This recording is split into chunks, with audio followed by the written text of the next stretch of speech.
What makes the difference in the quality of people's lives? What makes some people leaders and other people followers?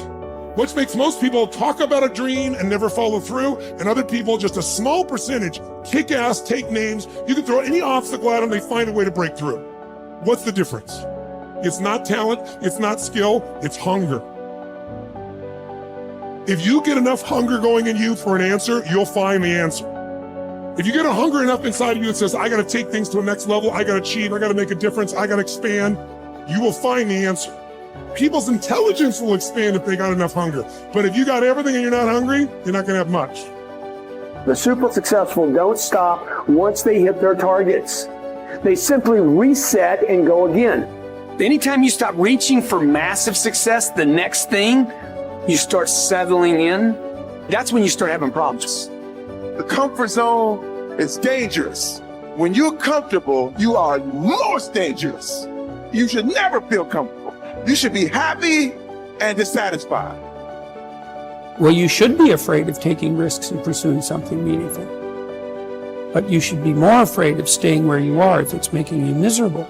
It's like you're paying a price by sitting there being miserable. You might say, well, the devil I know is better than the one I don't. It's like, don't be so sure of that. The clock is ticking. Yeah, and if you're miserable in your job now and you change nothing, in 5 years, you'll be much more miserable and you'll be a lot older. So don't be finished. Be starting. Be alert. Be ready. Be attacking. Be relentless. Let the enemy stop. Let the enemy rest. Let the enemy finish. You don't finish. Don't stop. Don't rest. Not until the enemy is completely destroyed. You are excellent. Now stop playing small. You are excellent. Stop playing small. You are excellent. Stop taking the hand that they dealt you. Take ownership. If you can get all A's in the class, do it. You don't need nobody to give you $50, $100, no pair of shoes, take you on no trip. You a grown man. Do it because you can. Stop needing a carrot. Stop needing money. Stop needing a trip. Stop needing somebody to give you a sticker on your head, and do it for the pride of who you are. Do it because you can. I don't care what your friends are doing. When you leave, what you fighting for? What's your legacy? What you gonna do? You say you a champ, but do you practice like a champ? You say you a champ, do you fight like a champ? You say you a champ, do you have the mentality of a champ? You have to hustle. You have to get going. Get up out of your seat and move. You have to take massive action. It's hard, it sucks, it can sap you of your mental and physical energy, but you need to get going and get up after those things that you want. No one's gonna do it for you. Work on yourself every day.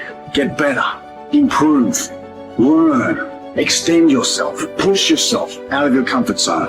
Push the boundaries that you're accustomed to. That's the only way to grow as a person. If you look at all the successful people in the world, one common thread between all of them is that they've all hustled. They've all gotten to work, gotten busy. The gap between here and your ultimate life is action. That's the link. You have to hustle. You have to get out there and do what's required. What excuse do you have?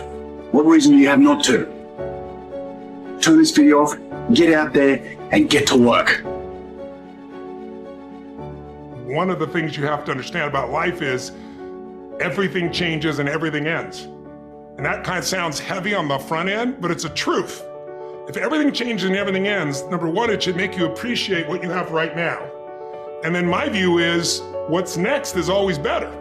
If I make it so, it's my job to make it so. And so I think, for me, I look at it and say, when you said genius is a young man's game, I think that's total bullshit. I think passion is the genesis of genius. If you've got enough passion, you're gonna find answers nobody else does, but most people run out of fuel, meaning they get tired, they get exhausted, they get burnt out, they get, the law of familiarity. They're around something so much they take it a little bit for granted.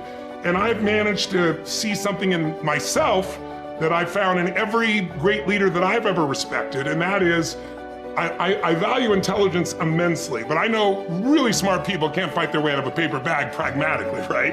I'm sure you do too.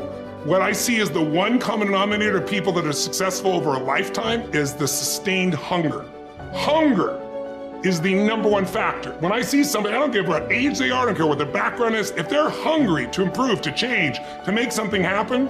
I mean, if you look at Richard Branson, he's as hungry today in his late 60s as he was at 16 years old in that crypt starting Virgin.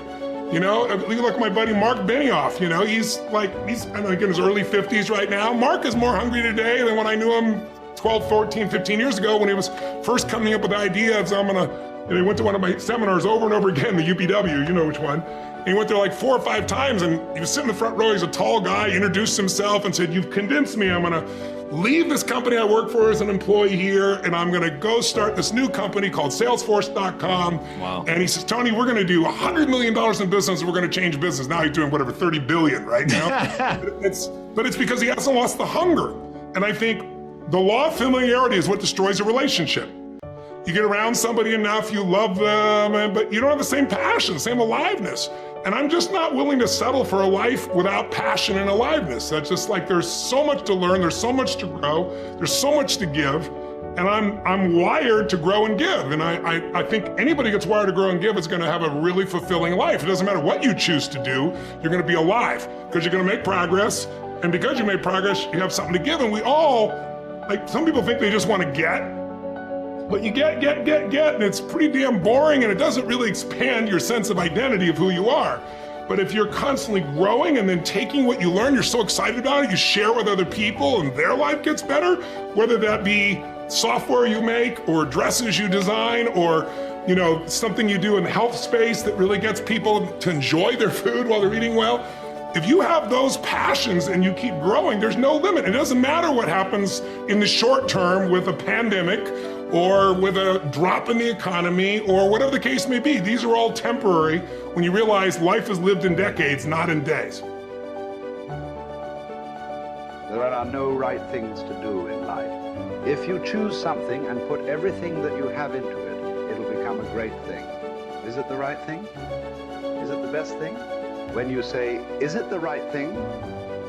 What you're asking is it the best thing to do in life? There is no best thing to do in life. Anything that you take up, and if you put your heart and soul into it, it becomes a great thing. Is it the best thing? No. Then what is the best thing? There is no such thing. There's really no such thing. Why are you not passionate about everything in the existence? You're only passionate about one thing means what? You're constipated.